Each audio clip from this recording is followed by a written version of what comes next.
Manuel Azaña Diaz was born in Alcalá de Henares on 10 January 1880 and died in Montauban on 3 November 1940. He was a Spanish politician, the second and last effective president of the Second Spanish Republic.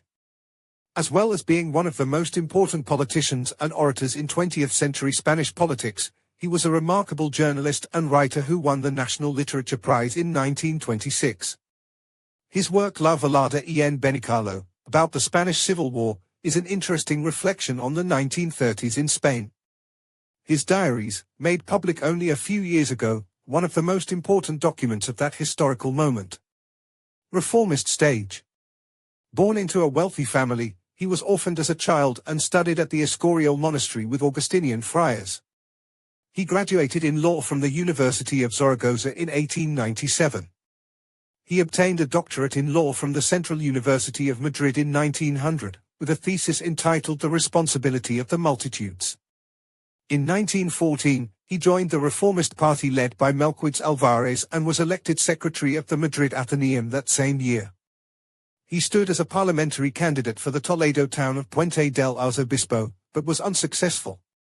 In 1920, he founded the magazine La Pluma and was later joined by his brother-in-law Cipriano Rivas Cherif. In 1922, he founded the weekly España.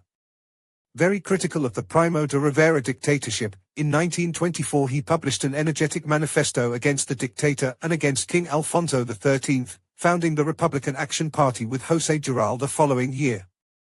Second Republic.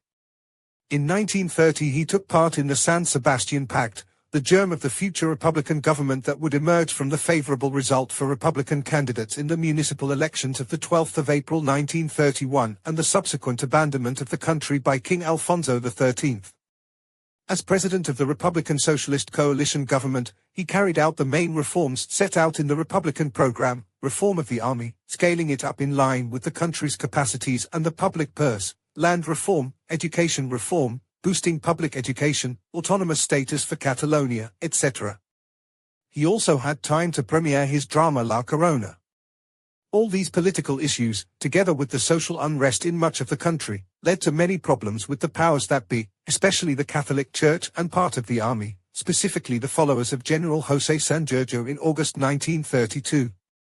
Finally, the events of Casas Villas, Castilblanco and Arnedo led to his resignation on 8 September 1933 by President Alcalá Zamora. Presidency of the Republic.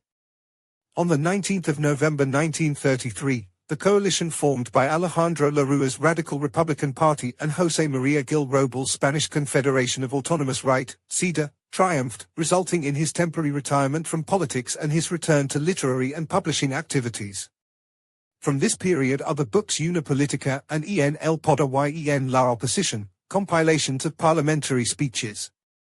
His political detachment was short-lived, and in 1934 he founded the Republican Left Party, the result of the merger between Republican Action and Radical Socialist, led by Marcelino Domingo, and the Galician Autonomous Republican Organization, ORGA, led by Santiago Casores Quiroga.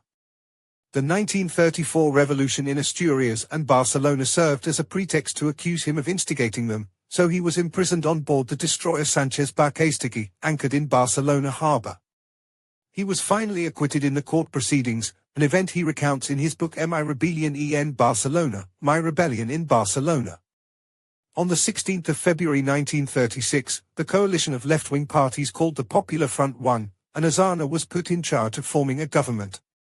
After Alcalá Zamora was removed from office, he was elected President of the Republic on 10 May 1936. Refugee in Roussillon, with half of France occupied by the German army and the other half under the administration of Pétain's government, he was constantly watched and harassed by agents of General Franco's dictatorial regime, who wanted him captured and deported to Spain. Finally, the Gestapo decided to arrest him.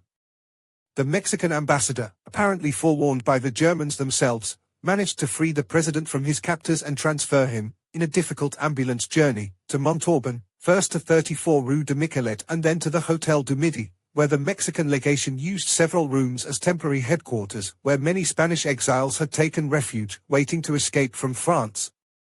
Azaña took up residence with his wife in room number 11 of the Hotel du Midi, the same room that the ambassador used as his home and office, and where there is still a plaque commemorating this fact.